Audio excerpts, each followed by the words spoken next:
E hoje nós prosseguiremos aqui em Mateus, ainda no capítulo 6. Você vê que isso vai longe, ainda no capítulo 6. E hoje nos versos 19, 20 e 21 que eu quero ler. Agora, tudo isso aqui é um entranhado, consequencial. Não tem nada espaço solto, não tem nada esparso, não tem nada desconexo, não tem nada estanque no Evangelho de Jesus. Todas as coisas se entrelaçam. Tem entrelaçamentos que a gente ilustraria dizendo de natureza quântica. Mas não são, eles estão numa sequência bem linear para quem quiser enxergar. Não está um ponto aqui, o outro do outro lado da galáxia, não. Elas se conectam, fazem um corpo. De modo que tudo que eu estou ensinando aqui em Mateus, desde o capítulo 1 até agora, é um corpo de coerente ensinamento. Todas as coisas remetem para outra e todas preparam para que venha a seguir, de modo que não há nada que chegue antes da hora e não há nada que, tendo sido dito, não vá ser depois reconectado, ilustrado, metaforizado, se transformar em parábola de algum modo, complementando, ou seja, há um processo de complementariedade em tudo quanto você vai vendo crescer diante dos seus olhos.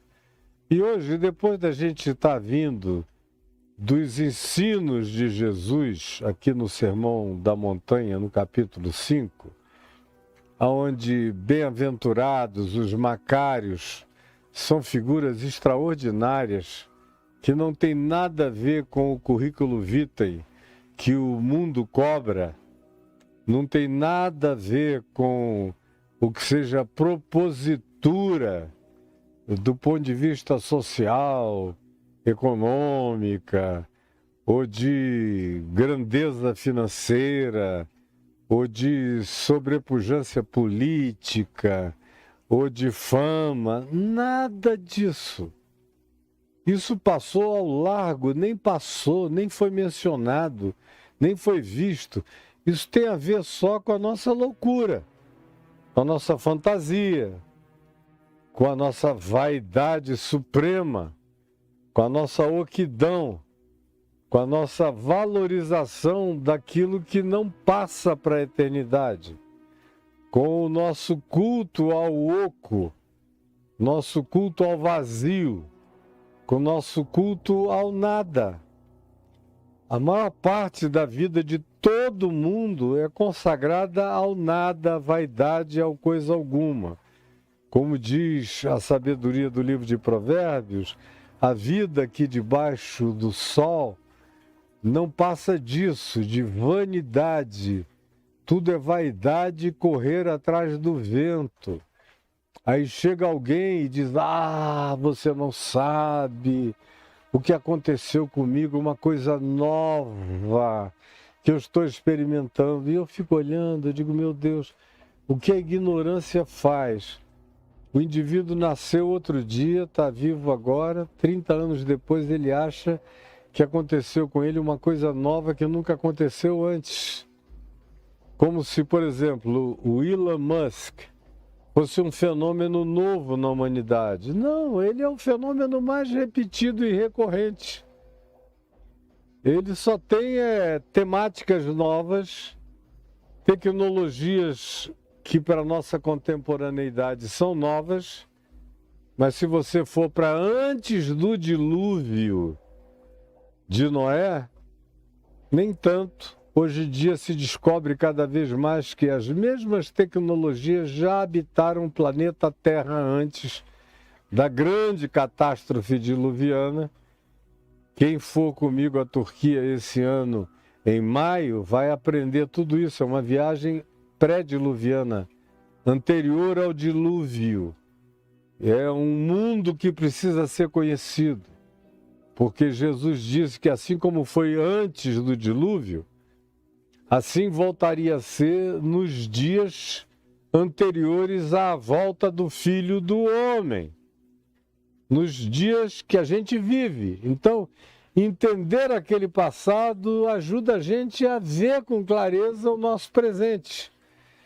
Mas é outra história. O que eu estou dizendo é que não tem nenhum Elon Musk novo. Tem temáticas novas, com tecnologias novas, mas os Nimrods sempre existiram sobre a Terra. Os varões poderosos que dominaram a antiguidade sempre existiram na face da Terra, não tem nada novo. Os ditadores, os poderosíssimos, os riquíssimos, os que dominam a vida de quase todos os outros seres humanos à volta, nunca foram novidades, sempre estiveram aqui presentes.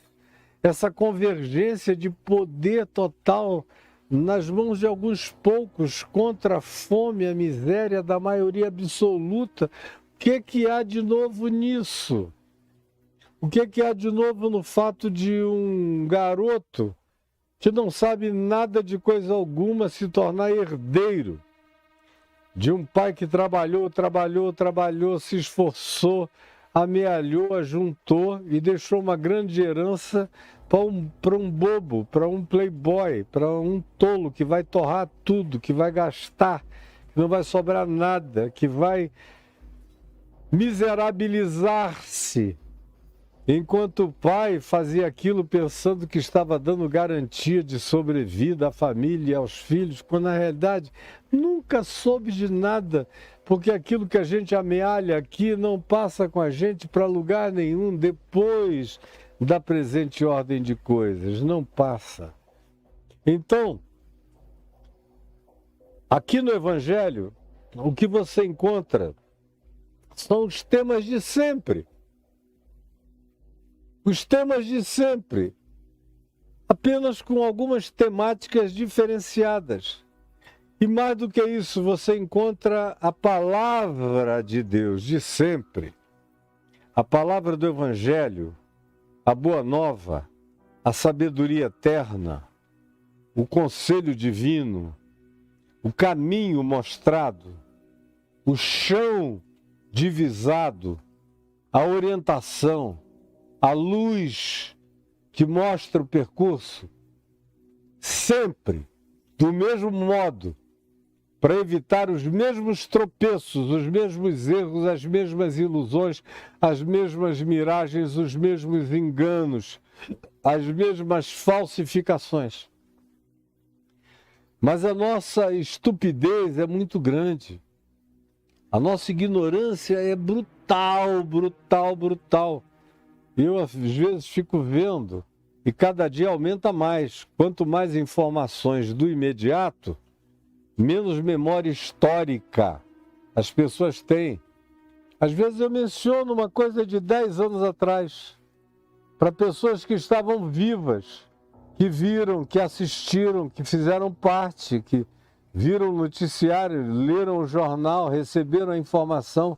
Todo mundo já esqueceu. Porque o acúmulo de informações diárias é tão grande que o cara não lembra nem do dia de ontem.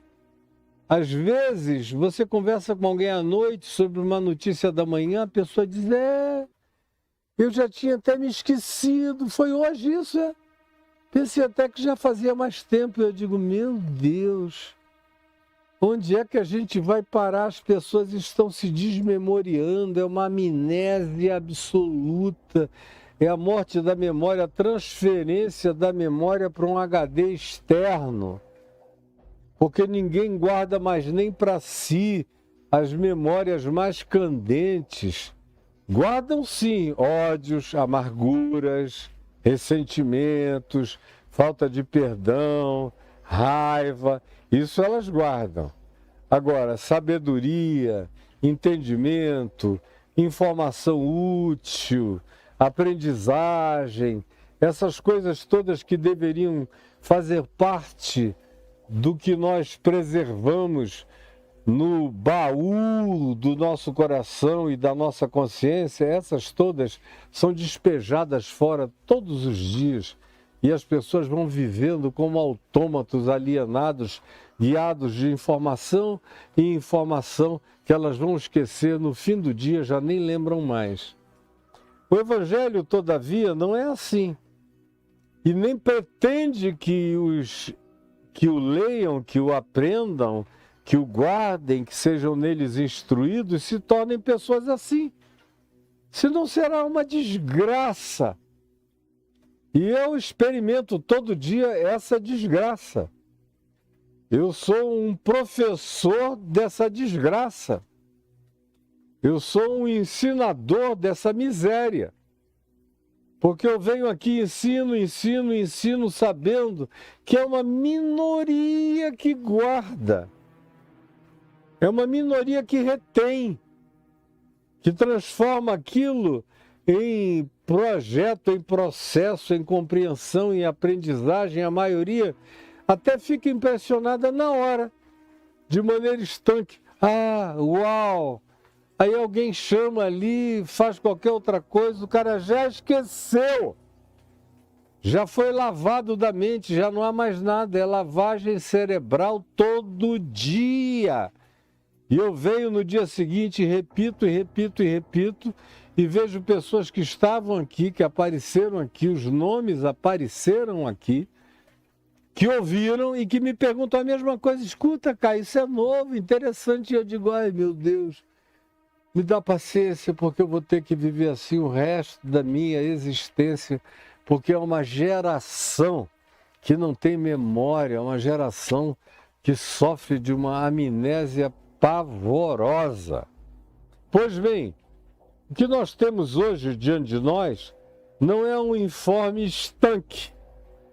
Ele tem a ver com, por exemplo, tudo que os profetas disseram, os profetas do Velho Testamento. Tudo que eles disseram tinha a ver com o que eu vou ler aqui agora. Quando você vê a conduta daqueles que andaram com Deus e que honraram a fé e foram honrados pela fé, como a gente vê em Hebreus, no capítulo 11, são pessoas para quem essa consciência aqui estava presente. E eram pessoas que se alimentavam e viviam de referências de significados muito superiores e que não tinham a ver com uma taça de ouro, nem tampouco com incrustamentos de pedras preciosas, o que não é o caso aqui. Isso tudo aqui é fake, é só para embelezar. Comprado na Turquia, ou em Marrocos, ou no Oriente Médio, ou em Israel, ou na Palestina, ou em qualquer outro lugar, ou no Egito. Mas é fake. Se eu der uma batida aqui, quebra. Como tudo mais, é só fake. Mas o fake toma lugar de tudo. Inclusive o que a gente chama de dinheiro é fake. Porque a durabilidade é passageira demais. Eu já lidei na vida, não para mim, não como posse minha, não como bem meu, não como algo que eu botasse na minha conta e dissesse, ah, eu tenho, eu possuo. Não. Graças a Deus, eu nunca misturei as coisas desde jovem pregando o Evangelho. Eu vivia com 2 salários mínimos durante os 3, 4 primeiros anos da minha vida. Morava na casa dos meus pais, num quartinho, com a minha mulher, onde nasceram 2 filhos.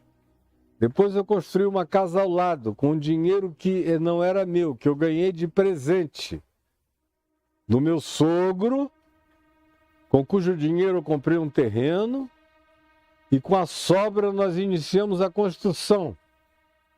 Depois veio um irmão de São Paulo que esteve em Manaus e me viu ali construindo a minha casinha ao lado da casa do meu pai e fez uma outra oferta generosa, com a qual nós concluímos a casa. E que só pôde ser concluída porque meu pai, com as próprias mãos, papai, além de tudo que ele era, e ele era muita coisa, ele também era pedreiro, carpinteiro, marceneiro e o que mais você quisesse do ponto de vista davinciano, um Leonardo da Vinci de qualquer invenções e de qualquer construções. Foi ele que fez a casa, com um velhinho, um senhorzinho e um outro ajudante. E eu, que passava o dia indo para os hospitais e pregando nas universidades, voltava mais cedo, botava um short para virar massa e depois à noite, frequentemente ele dizia: meu filho, você é mais útil do que eu lá fora, na cidade. Vá pregar. Tem tanto convite para você ir pregar nos lugares importantes onde o evangelho precisa chegar. E eu ia, pregava, voltava meia-noite, morto. E não raramente, meu pai estava em cima do telhado da casa com uma pequena lâmpada, calafetando, fazendo junções de telhas, botando calhas, preparando tudo, ou trabalhando em obras de marcenaria. Até a minha cama foi feita por ele. Os nossos armários, os nossos móveis, tudo foi feito por ele. Tudo lindo, tudo bonito, tudo de bom gosto, tudo como se tivesse sido contratado a partir de uma marcenaria de um ótimo marceneiro, porque ele o era. Agora, cadê a casa? Eu tive que vendê-la, alguém que comprou tinha outros planos, a derrubou. Se você for lá, não tem mais nada. Como a casa do meu pai, que foi feita pelas próprias mãos dele, ao lado da minha, vá lá, procure, não tem mais nada. Alguém preferiu ter uma oficina mecânica, derrubou tudo do que ter uma casa. Porque tudo vai passando, o mundo passa. Onde é que está a fábrica de esperança? No Rio de Janeiro, em Acari, que era o maior projeto social da América Latina, com 58 mil metros quadrados de área coberta, 66 projetos funcionando, 25 mil pessoas sendo atendidas todos os dias. Deu uma veneta na cabeça do governador e outra na cabeça do prefeito. Depois do ano 2000, eles foram lá e implodiram tudo. Se você for lá hoje, não tem mais nada, porque tudo passa. E ai daquele que coloca a sua esperança nessas coisas achando que elas têm durabilidade. Elas não possuem nenhuma durabilidade. É só idiotice mental da gente é que faz com que a gente assuma esse engano desse modo. Por isso é que Jesus diz, e começa dizendo no verso 19 do capítulo 6, não acumuleis. Não sejam acumuladores. Não sejam colecionadores de acumulações. O cara chega e diz, eu tenho não sei quantas armas. Aí te leva numa sala, tem lá 200 armas. Que ele não usou, não vai usar. Se Deus o abençoar, ele nunca precisará usar, mas ele gosta de ter aqueles milhares de dólares pendurados ali, uma espécie de masturbatório armamentístico, onde ele leva os amigos para dizer, eu tenho tantos mil dólares de armas aqui, e você não viu a gaveta das munições. E eu fico olhando e digo, meu Deus, quanta miséria no mundo, quanto investimento bom, positivo podia ser feito, mas o cara é um acumulador. Ele acumula dinheiro, não só para esta vida, já é demais para uma vida, porque o pão nosso é de cada dia, mas vai lá, que pouca gente tenha fé, que pouca gente tenha confiança, que pouca gente descanse na provisão de Deus, no sustento de Deus. Que pouca gente leve a sério o fato de que o Senhor é meu pastor e nada me falta. Que pouca gente queira aprender a viver contente em toda e qualquer situação, sabendo ter, sabendo não ter, sabendo possuir, sabendo viver despossuído. e assim mesmo aprendendo a viver contente, não importando a circunstância, como Paulo escreve aos Filipenses. Vamos pensar que seja assim. Tudo bem. A fé não é de todos. Nem todo mundo tem o mesmo nível de fé, de entendimento, de compromisso, de confiança, de descanso. Tá ótimo. Nada contra. Você querer ter alguma garantia a mais para os próximos anos, para você, para sua família, não tem problema. Pegar algo e investir para tentar multiplicar, para tentar criar um recurso que tenha vida própria, que continue a produzir bens para o que o indivíduo necessite, ou até para os pequenos sonhos dele, para as realizações dele, da sua família, para os seus confortos pessoais. Tudo bem. Você não é Jesus. E você não está chamado para viver como Paulo viveu. Nem todos podem viver como Paulo. Senão não sobra ninguém para sustentar Paulo. Nem todos podem viver a vida de Jesus. Aqueles 3 anos e meio de abnegação de tudo e de todas as coisas. Porque senão não haverá as mulheres ricas, nem os homens ricos, descritos em Lucas no capítulo 8, que sustentavam a Jesus pelo caminho. Alguém tem que ter alguma coisa, ou bastante suficiente para ajudar. Faz parte do processo. E não é em relação a isso que Jesus está falando, porque não há uma gota de hipocrisia em Jesus. Jesus aceita a boa residência dos amigos, aceita a cama confortável dos companheiros que o convidavam para estar, aceita a ceia farta na casa de Zaqueu, aceita banquetear-se na casa de Simão o fariseu, aceita a oferta de nardo puríssimo e caríssimo no vaso de alabastro, extremamente caro naqueles dias, era uma peça rara, e aceita que aquilo tudo seja derramado na sua cabeça, a ponto de que Judas disse que dispêndio de dinheiro podia ser dado aos pobres. E Jesus disse, deixa a mulher em paz, ela está fazendo o que ela pôde, ela está me ungindo para a minha morte. Não se meta em tudo, nem tudo é contábil, nem tudo é quantificável.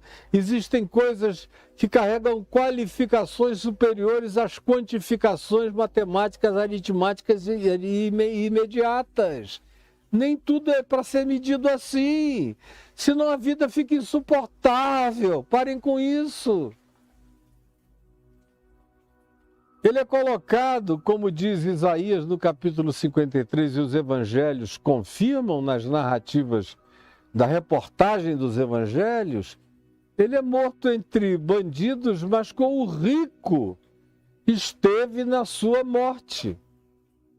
E é um rico que pede o corpo dele e o retira da cruz e o coloca na sua tumba nova, aberta em rocha, onde ninguém ainda havia sido posto. Era um privilégio para poucos, não era para todos, era uma raridade. Ele veste uma túnica sem costura, tecida de alto a baixo, sem nenhuma emenda. O que era um pedaço de roupa sofisticadamente caro, deram de presente a ele, ele vestiu sem nenhum pudor, andou com ela para lá e para cá. Ela era tão valiosa que na cruz, enquanto ele morria, os soldados romanos disseram, olha que pedaço de obra-prima essa roupa aqui, e jogaram sorte sobre ela para ver quem é que ficava com a roupa, porque era de uma qualidade extraordinária. E assim eu poderia continuar multiplicando exemplos. O herói do Evangelho, que é um samaritano, gente boa, conforme a descrição de Lucas, no capítulo 10, aqui, tem alguma coisa aqui caindo, Caio, está faltando bateria nela, corra aqui, nesse aqui. Então, em Lucas, no capítulo 10, o herói da boa vontade, do carinho, da fraternidade, é o samaritano. Por que o samaritano pôde ajudar quem estava caído à beira do caminho, maltratado, roubado, vilipendiado, abandonado? Porque ele tinha dinheiro.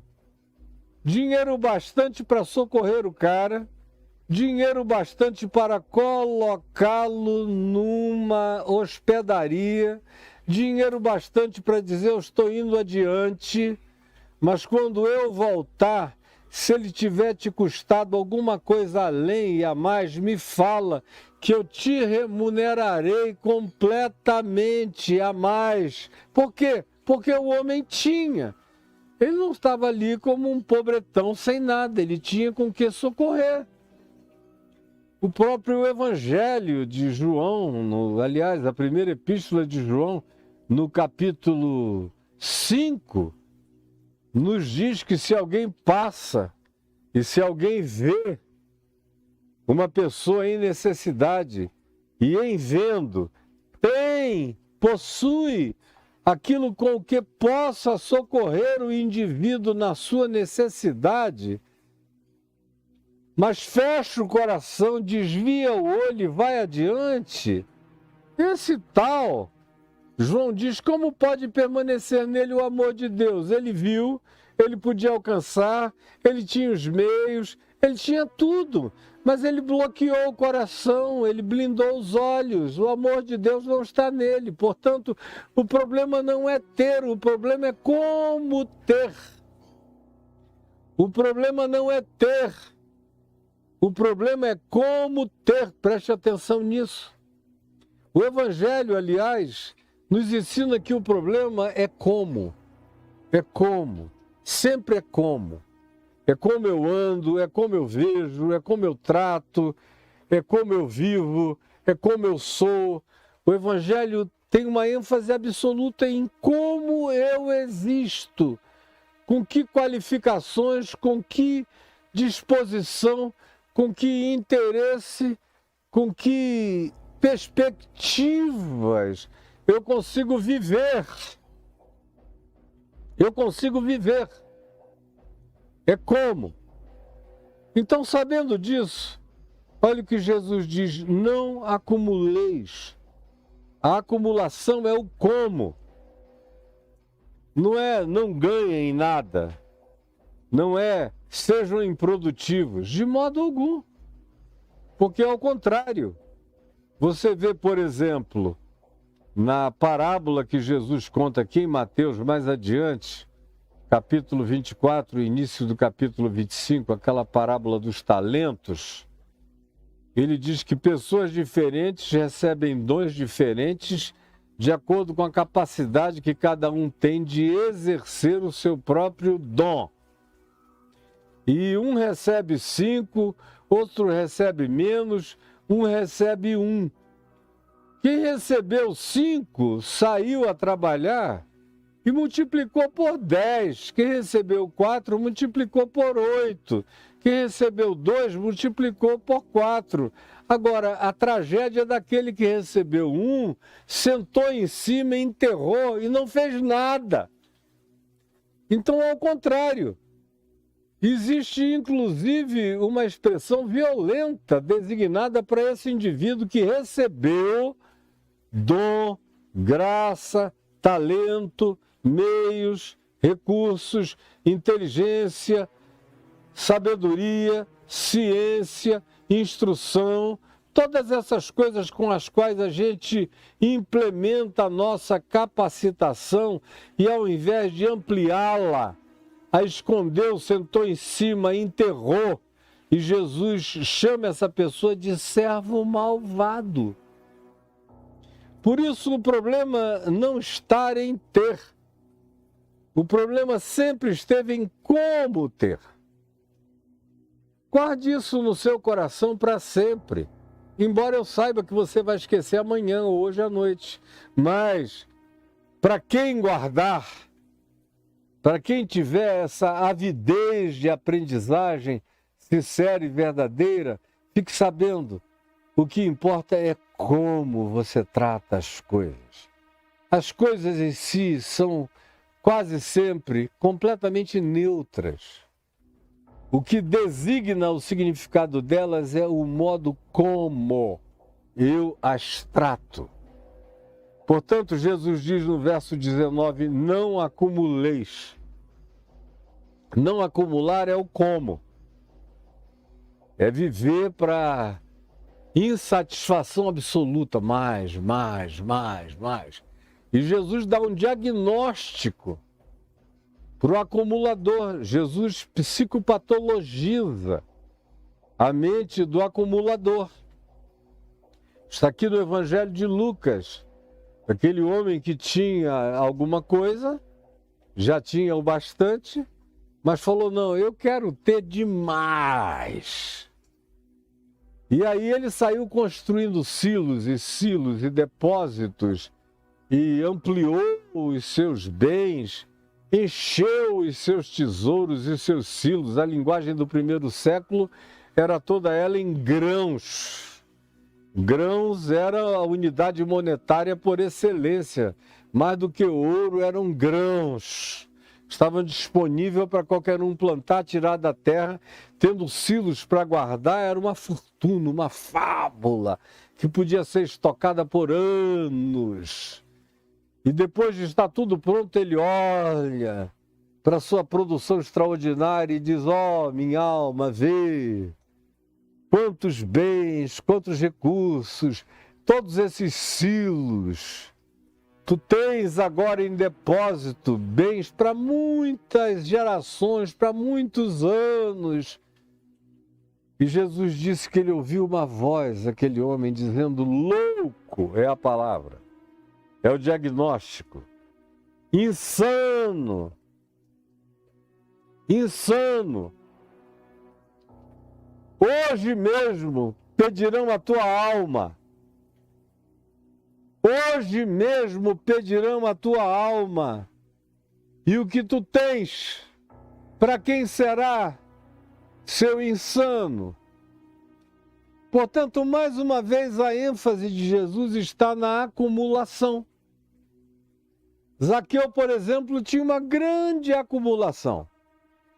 A tal ponto que quando ele ouve Jesus em casa, naquela ceia descrita lá em Lucas, no capítulo 19, na casa de Zaqueu, e quando ele ouve Jesus, ele entra naquele estado de estupefação, e ele chega e diz a Jesus, Senhor, decido dar metade dos meus bens aos pobres, e se em alguma coisa eu defraudei alguém, eu resolvo restituir 4 vezes mais.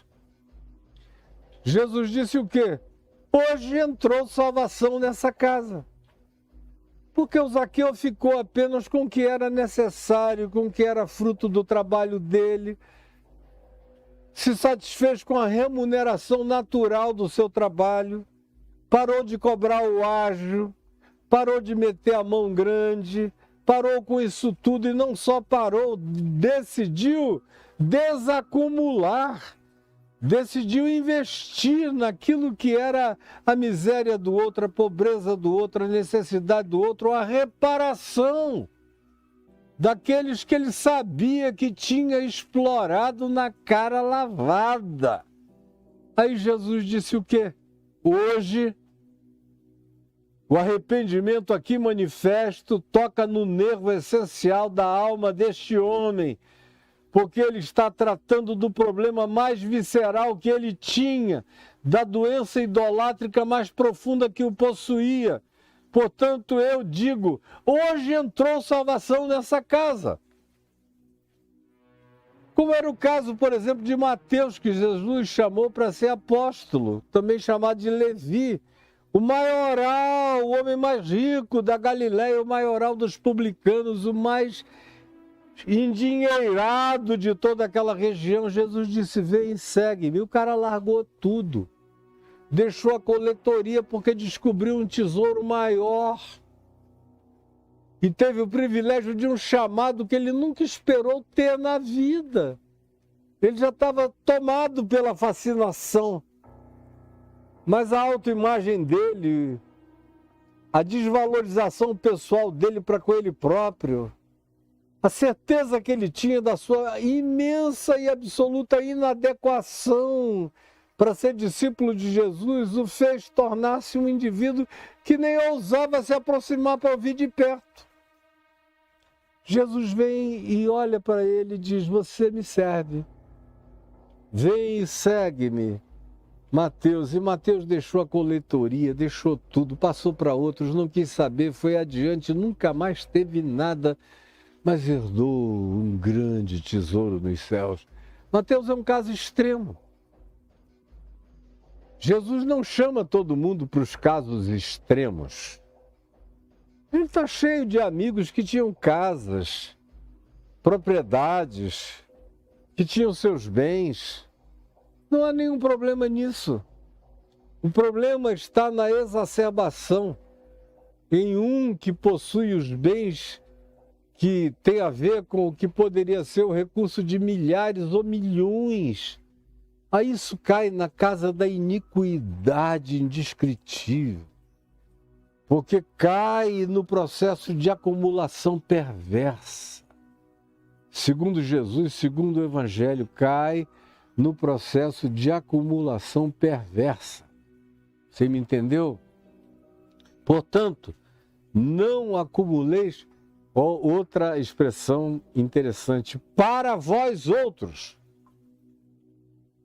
Porque eu posso até acumular para distribuir.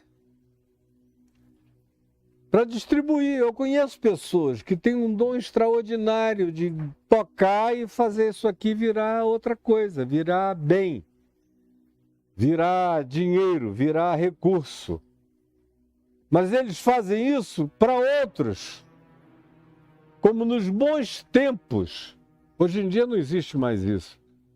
Mas há 50, 45, 40 anos atrás, até 35 anos atrás, eu ainda conheci muita gente nos Estados Unidos, por exemplo, que ficava rica e dirigia o mesmo carro simples. Eu conheci um que ficou muito rico, um homem milionário, mas morava num sobrado, ele nunca quis nem trocar de casa.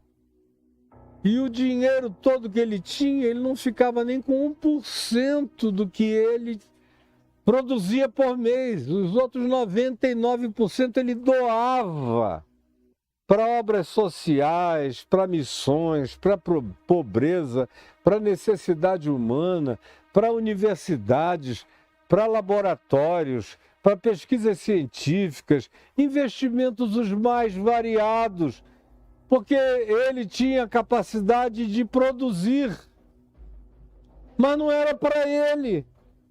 Ele usava aquela capacidade para fazer isso para outros, para beneficiar aquilo que fazia jus a uma iniciativa tão bonita, nobre e linda.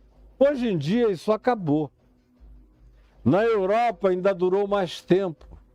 Eu me lembro na Inglaterra, quando o Tear Fund, que era ou é ainda uma das maiores organizações de ajuda social do Reino Unido, eu era muito amigo deles, fazia muitos eventos com eles, e quando eles estavam fazendo um aniversário, que agora eu não me lembro se foi nos 50 anos do Tear Fund, alguma coisa assim, eles me convidaram para ir pregar em todo o Reino Unido, nas principais catedrais, igrejas, teatros, e especialmente para aquela assembleia de mantenedores, que eram ingleses ricos e gente da realeza. E eu rodei quase uns 15 ou 20 dias o Reino Unido inteiro pregando, naqueles lugares lotados e falando o Evangelho e agradecendo por eles ajudarem uma organização como o Tear Fund,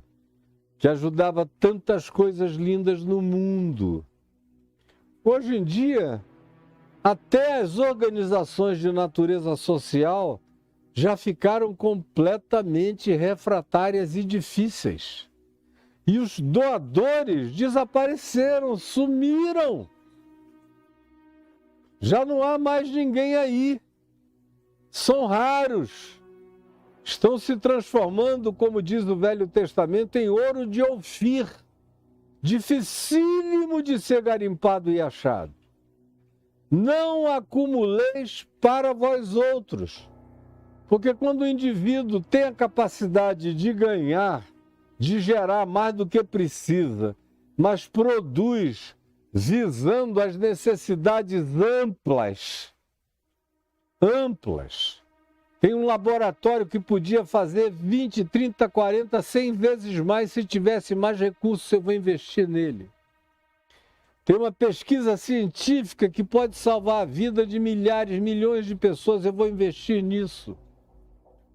Tem uma obra social limpa, auditável, accountable, que preenche todas as necessidades de compliance no mundo inteiro, ajudando gente de verdade, com auditabilidade séria. Eu vou investir nisso. Mas nem mais isso a gente encontra com facilidade, é difícil. Está rareando, porque o coração está ficando duro, empedernido, fechado. O egoísmo blindou e fez todo mundo se voltar sobre si mesmo. E quem consegue ganhar muito se jacta de quem tem muito. E se orgulha disso contra quem não tem nada e chama quem não tem nada de otário. Como tem um coach aqui no Brasil, que quem tem para ele é sábio, quem não tem é otário. E se ele disser que vai destravar o cara para o cara ganhar dinheiro e o cara em 3 anos não ficar rico, é otário. E ainda usa o nome de Jesus como uma blasfêmia naquela boca dele. Não acumuleis para vós outros tesouros sobre a terra.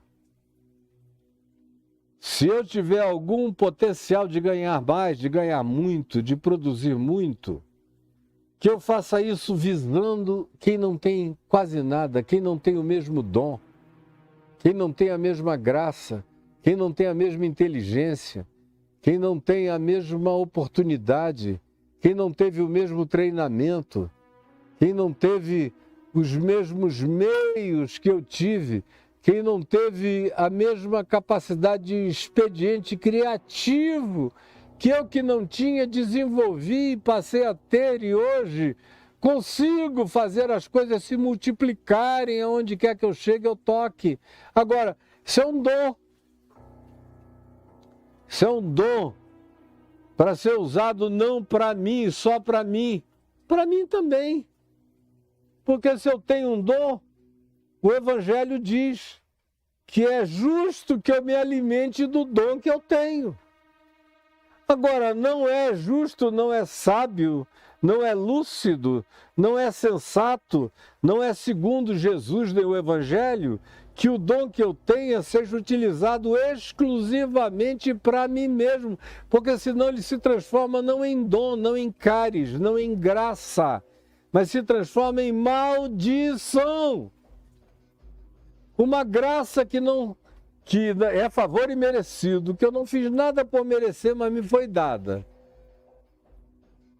E se eu a trabalhei, porque ela já existia em mim, consegui multiplicá-la, como na parábola dos talentos, eu devo fazer isso com a intenção de colocar tudo isso nas mãos do meu Senhor. Tu me deste tanto, olha, como eu multipliquei.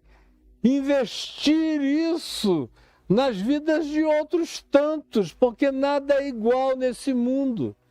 Tem gente com mais capacidade, gente com pouca capacidade, gente sem capacidade nenhuma. Gente sem capacidade nenhuma.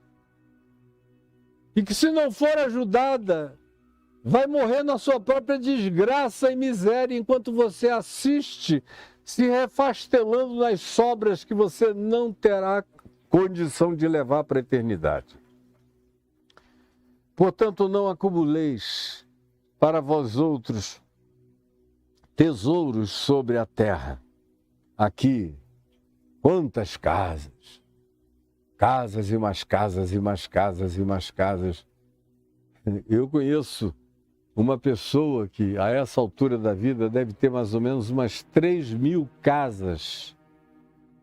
É casa pra caramba, né? 3.000 casas, fora os outros bens e bens e bens e bens e bens. Mas são tantos bens, tantos bilhões em bens, e mais 3.000 casas, que ele teve que organizar uma super, hiper imobiliária para fazer gestão só das casas dele. É muita casa. É muito acúmulo. E não é para os outros. Teve um tempo até que era, mas depois de um tempo a pessoa foi ficando cínica. E já não é mais para os outros. É cada vez mais apenas para ela mesma. E ela não sabe o que vai fazer. Porque a vida está chegando ao fim. Chega a um ponto que nem mais os filhos querem aquilo, de tão nojento que vai ficando quando as novas gerações vão ganhando uma consciênciazinha um pouquinho melhorada. Não acumuleis para vós outros tesouros sobre a terra, aonde a traça, aonde a inflação, aonde a deflação, aonde as políticas governamentais, aonde a ferrugem, aonde os elementos de corrosão do recurso material, aonde as quedas das bolsas de valores obedecem à ilogicidade da loteria do mercado,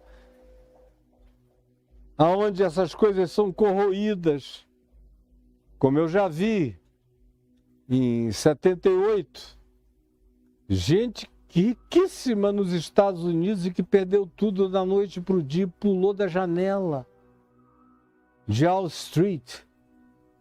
Como de novo em 88, naquela crise da bolha imobiliária, quanta gente se jogou pela janela dos prédios altos de Wall Street. E eu conheci pessoas que conviveram com alguns amigos que saíram correndo e pularam pela janela. Porque a esperança delas se baseava exclusivamente nisso. E aí veio o ladrão, veio a ferrugem, veio a traça, com as linguagens contemporâneas e atualizadas, e levaram tudo da noite para o dia. E acabou tudo. E não ficou nada. Jesus diz, não acumuleis para vocês mesmos. Se há um dom em você, faça isso crescer. Como na parábola dos talentos. Mas não olhe só para o próprio umbigo, faça disso uma graça que atenda a outros, que beneficie a outros, a você também. Mas não apenas a você. Não apenas a você, não apenas a você, que beneficie a outros, ou a muitos, ou a projetos, como eu já disse, valiosos e preciosos. Faça isto. Aí ele prossegue no verso 20, com uma adversativa, não acumuleis, mas ajuntai. Olha só, não acumuleis, mas ajuntai. Há uma diferença entre esse tipo de acumulação e esse modo de ajuntamento, de ajuntar. Não acumuleis, mas ajuntai. Não acumuleis, mas ajuntai. Não acumuleis na terra, só para vocês, é loucura, é insanidade, é psicopatologia, é doença de alma, para a qual A nossa psicologia, a nossa psiquiatria, a nossa psicanálise não tem uma definição psicopatológica. Mas Jesus tem, e chama de insano, de loucura, de desvairamento, de alucinação. Esse tipo de acumulação. Não acumuleis, mas ajuntai. Ajuntai. No primeiro caso é não acumuleis para vós outros. No segundo caso é ajuntai para vós outros. É uma diferença extraordinária. E tem a ver com o como. Não acumuleis. Pode ser que Deus tenha me dado o dom de pegar nisso aqui e isso aqui virar 10. Eu só preciso de 1. Eu posso investir 9 em outros, porque amanhã eu vou pegar de novo nisso aqui e 1 vai virar 10. E eu confio na graça de Deus na minha vida, que toda vez em que eu pego alguma coisa, ela cresce. Eu confio nisso, isso é fé. É tanta fé que eu pego, ela cresce e eu distribuo. No dia seguinte eu pego de novo, ela cresce e eu distribuo. Esse é um modo de não acumular sobre a terra, embora eu tenha o dom de fazer as coisas crescerem. Agora, não acumuleis para vós outros se contrapõe a ajuntai, mas ajuntai para vós outros. Qual é a diferença? É que no primeiro caso a acumulação é terrena, é terráquea. Não passa pela tumba. Você não leva para lugar nenhum. Você veja as sepulturas, as pirâmides, as tumbas dos faraós. Para que serviram? A não ser para serem assaltadas, assaltadas e assaltadas. Quando se descobre, por exemplo, os tesouros de um dos faraós menores, um dos faraós menos ricos do Egito, que foi Tutankhamon, você fica, uau, perplexo. E aquilo ali era a pobreza faraônica. Houve alguns outros que você não pode nem descrever o que os caras acumularam e se enterraram junto com o recurso que não passou das mãos dos salteadores. Ilustrando muito bem o que Jesus dizia aqui, porque nos dias de Jesus já havia muitas histórias de tesouros faraônicos que não sobreviveram aos salteadores de tumbas. Não acumuleis na terra para vós outros, mas ajuntai para vós outros tesouros nos céus. Nos céus, o verdadeiro tesouro é acumulável, na terra não. Porque o que eu acumulo na terra é ouro, é prata, são bens, são propriedades, são glebas, são fazendas, são terras que já mudaram de mão quantas vezes. Por exemplo, eu moro nesse terreno aqui. Hoje, aqui é um lote cheio de verde, um jardim gostoso, agradável, todo mundo que vem aqui se deleita nessa paz. Agora, sabe lá Deus, há 300 anos o que havia aqui? Há 500 anos? Há 1000 anos? Há 2000 anos? Há 3000 anos? Ninguém tem ideia, isso aqui já teve dono. Tem aqui, está dizendo, não é possível acessar o recurso da live, viu, Caio? Venham aqui, ajeitem isso direito, pelo amor de Deus. Então, na realidade, ninguém sabe o que já aconteceu aqui. Como ninguém sabe o que aconteceu no Vaticano, por exemplo. A gente tem até uma história arqueológica mais precisa lá no Vaticano. Mas você não tem ideia, se você for para dias imemoriais, você não sabe o que já aconteceu lá, não sabe mesmo. Como, por exemplo, Jerusalém, que você diz, ai, Jerusalém. Jerusalém foi o lugar onde mais se derramou sangue na face da terra. E quanto mais se escava arqueologicamente o lugar onde é Jerusalém, você sabe que hoje em dia já se está descobrindo elementos de natureza arqueológica de aproximadamente 45, 50 mil anos atrás, no lugar onde é Jerusalém. Aí os judeus ficam lidando com a Jerusalém de 3 mil anos para cá, de 4 mil anos para cá, isso é brincadeira. Houve milhares de anos antes. E eles chegaram ali e tomaram.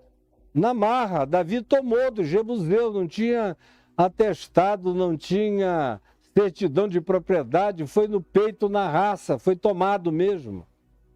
Aí depois que é tomado, passa um tempo, todo mundo diz é meu, é nosso, é de Deus, foi Deus que nos deu, aleluia, louvado seja o Senhor, porque a gente só quer enxergar o imediato. Mas aqui nesse mundo, as coisas são passageiras e eu devo usá-las como pão de cada dia. Do contrário, a acumulação é contra mim. A menos que eu seja inteligente, sensato e sábio o suficiente para dar um bom uso às coisas que, como dom, eu pego e ajudo a multiplicar e faço multiplicar. Agora, existe um ajuntamento, um ajuntar que não amaldiçoa, que só abençoa. Mas ajuntai para vós outros tesouros no céu. Nessas outras camadas dimensionais, que tesouros são esses?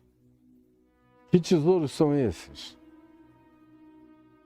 É tudo aquilo que decorre da prática do amor. Os tesouros que eu acumulo nos céus são todas aquelas coisas que decorrem da prática do amor. Guarde isso, pelo menos isso do seu coração, antes que um coach corrompa a sua alma outra vez. Os tesouros que se pode ajuntar e que ficam entesourados nos céus, nas outras dimensões, são todos aqueles que decorrem da prática do amor, que são fruto do amor, que são expressão de bondade, de compaixão, de solidariedade, de misericórdia, de compartilhamento, de alegria no ajudar, no servir, no se doar. Os recursos, as riquezas que eu posso ajuntar e que não se perdem, são aquelas que decorrem da consciência de que, se eu recebi a capacidade de fazer as coisas se avolumarem, é para que eu atenda às necessidades daqueles que não têm como se socorrer. E não adianta você vir com essa ideologia de Satanás dizendo pobre é pobre porque é preguiçoso, não gosta de trabalhar. Cara, se eu tirar você de onde você está, zerar a sua vida, tirar todo o conhecimento que você obteve, fizerem implantar uma amnésia em você para você não saber de que pai nem de que mãe você veio, dê a você uma vida de criança, jogar você numa casa paupérrima, se é que será numa casa, ou filho chupando um peito seco numa esquina de alguma cidade empobrecida do Brasil ou de qualquer lugar do mundo, você vai ser pior do que os piores. Mas você é tão perverso, é tão maligno, é tão diabólico, ficou tão filho de Satanás, que ideologizou o privilégio que você tem e chama qualquer outro que não teve a mesma chance e nunca terá e não conseguirá sair daquela bolha. A menos que alguém fure e ajude. Do contrário, não sairá. Como no mundo inteiro, tem 6 bilhões e meio de pessoas numa bolha de pobreza. E tem uma quantidade enorme de ricos na Terra que gostariam muito que alguma coisa acontecesse e a população de 8 bilhões de habitantes do planeta fosse reduzida a não mais do que 1 bilhão de pessoas. porque não tem terra, não tem planeta o suficiente para sustentar toda a demanda do conforto médio americano, que é o que todo mundo, até os pobres da África, gostariam minimamente de ter. Não tem planeta Terra suficiente. Tinha que ser 7 outras terras em tamanho para fornecer a mesma média de consumo. Não dá, não passa na matemática de ninguém. 1% controlando quase tudo de todo mundo. Em mundo nenhum isso dá certo. Mas você atribui isso à ideologia, a poder, a não poder, a preguiça, a não preguiça, a idiotice. E o perverso, o diabo, é você, cara. Você está virando um diabo em nome da sua ideologiazinha. Está virando um ser perverso, maligno, demoníaco. Eu tenho muita compaixão da tua alma. Jesus te chama de louco, de insano. Esse é o diagnóstico de Cristo Jesus sobre a tua vida.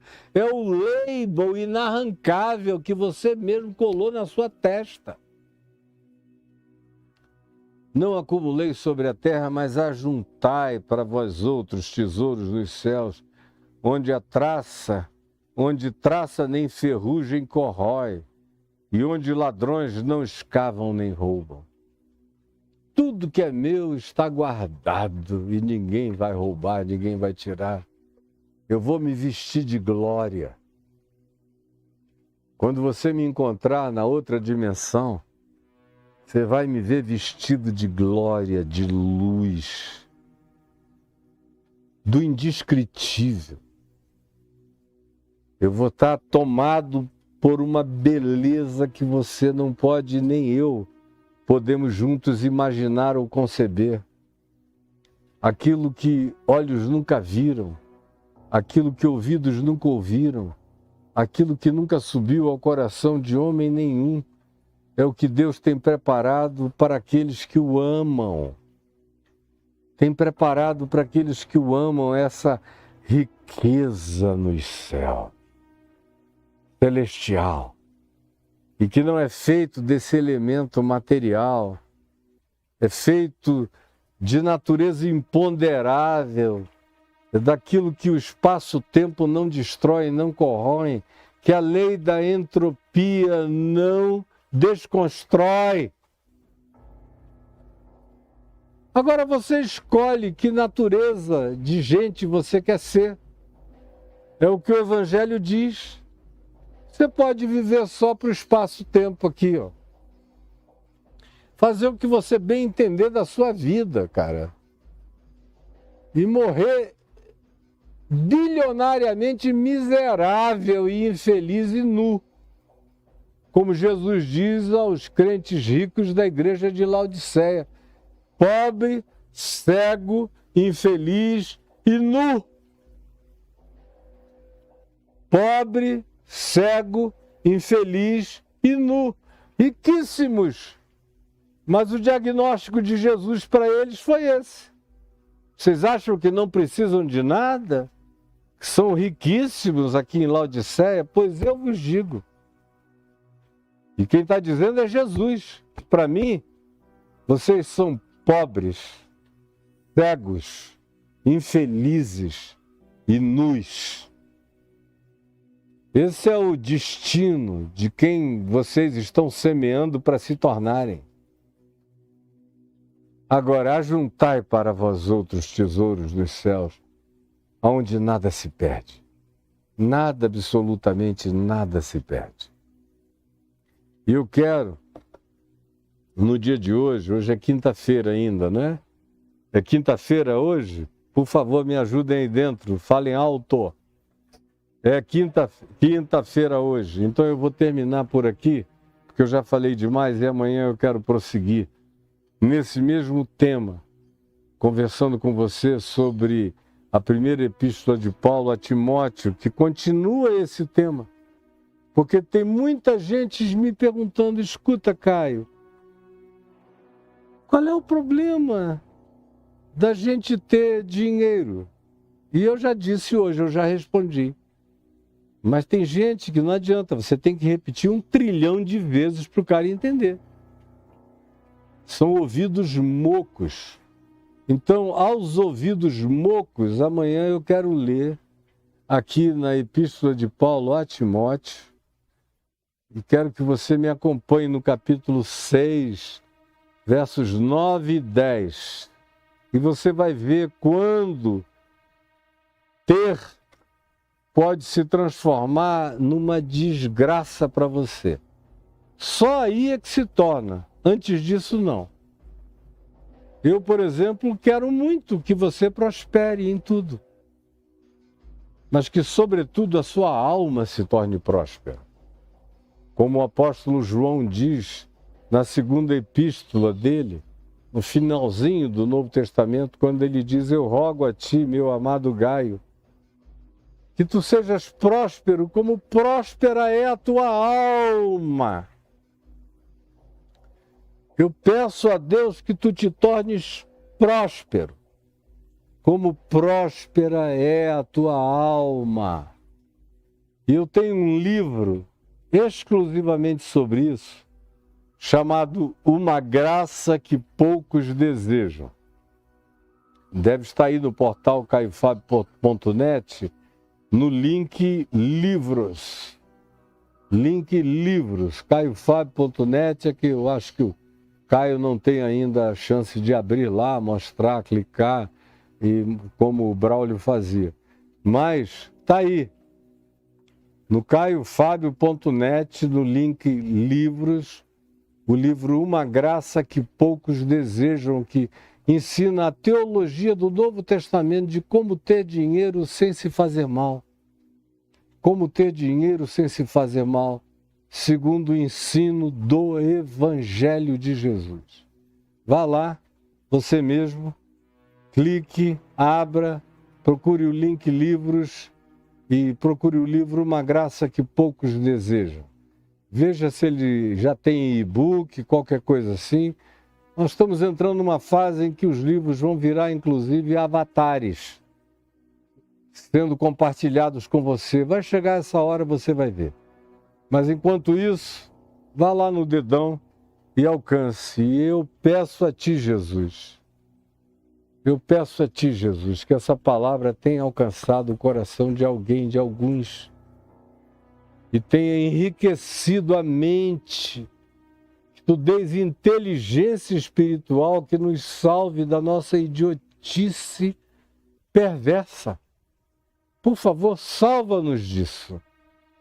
Só o teu espírito pode fazer isso numa hora de tanta lavagem cerebral em contrário, aonde os crentes não querem mais tesouro nos céus, eles querem riqueza na terra. Poderes estão tomados pelo espírito do egoísmo e da maldade, da dureza e da insensibilidade total, e gargalham de qualquer coisa diferente, de tão perversos que se tornaram. Tem compaixão e abençoa esse remanescente, esses 7.000 que não dobraram os seus joelhos a Baal e que não pensam só em si. É o que eu te imploro, em nome de Jesus e para a glória de Jesus.